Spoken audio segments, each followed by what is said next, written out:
Welcome back to The Next Revolution. The border wall is back in the news, with President Trump requesting funding as part of a budget deal that would include relief for dreamers. Take a listen. We want the wall. The wall's going to happen or we're not going to have DACA. We want to get rid of chain migration. Very important.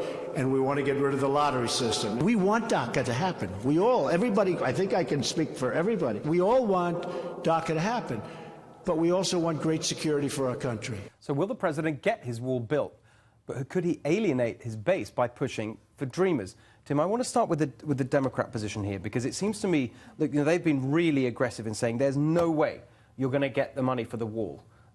It seems to me that when you really look at that position, the Democrats don't really care about the dreamers at all. They're happy to dump on the dreamers just to block President Trump's wall. Well, I can't answer for all Democrats, but I'll say that I think it's very important that we deal with DACA, that we deal with the dreamers.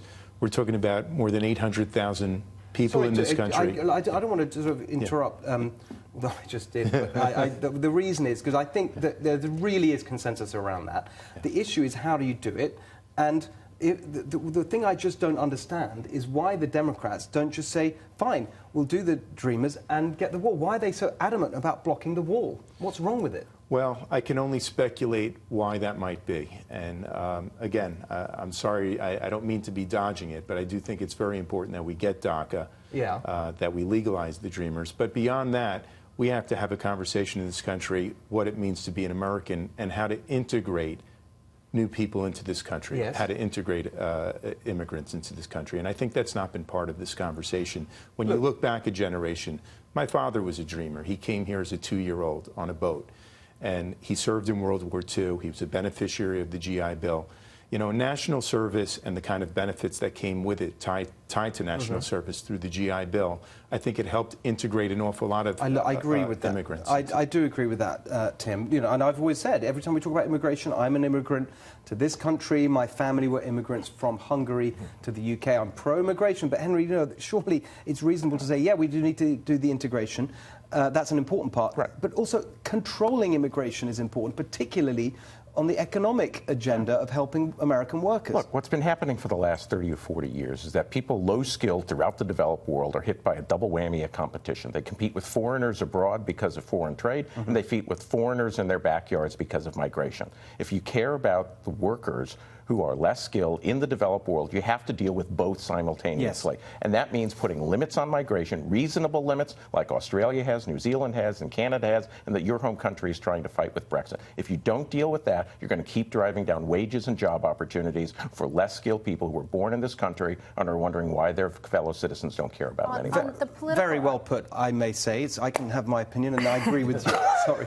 Just briefly on the political argument, though, Republicans had control of Congress and a Republican president in George W. Bush, and they did not pass a border wall. So this is not just an easy argument that Democrats are standing in the way of blocking. This is a complicated position politically for people. There were people opposed to that wall that melted down the congressional phone lines when Republicans were fully in charge. Yeah, but look, I mean, just hang on a second. I'm going to get to Tommy on another aspect of this, but just on the wall. I mean, look, it was a really big, high-profile element of the 2016 presidential election. What does it do to people's faith in politics if something as big as that doesn't get done? I just want to leave it there, because I know you've been out and about talking about another aspect of this debate, which is sanctuary cities, and here in California, the sanctuary state. Where are we on all of that?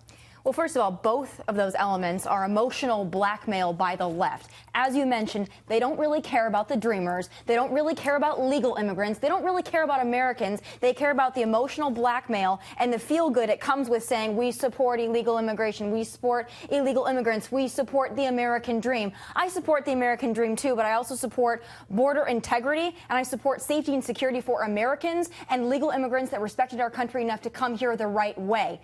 Beyond that, going to sanctuary cities, and you can tell I'm fired up because it's my number one, Steve.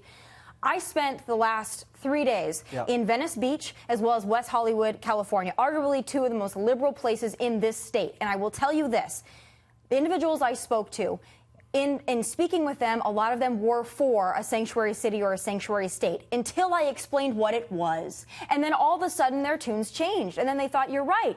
It's not fair to legal immigrants that there are some that cut in line in front of them that didn't have to wait the time, that didn't have to pay the money, that are now getting some kind of an amnesty blanket covering over them. They didn't like it, but it's because the emotional blackmail the left told them they should support it until you educate them, and then Californians will change. I also have to tell you this in closing. There are far more conservatives in California than you would ever know. By looking at Twitter, by watching the Golden Globes, by watching any of the mainstream networks, there are conservatives in this state, and they're going to come out in force. Yes. Watch it. Okay, Christine, you probably got a lot to say about that from the LA Times. Well, so perch. The sanctuary state law that went into effect January 1st, what it does is it limits what local law enforcement officials will tell federal immigration officials about someone's immigration status. It doesn't say come here and commit crimes or come here and be illegal, and we all love illegal immigrants in California.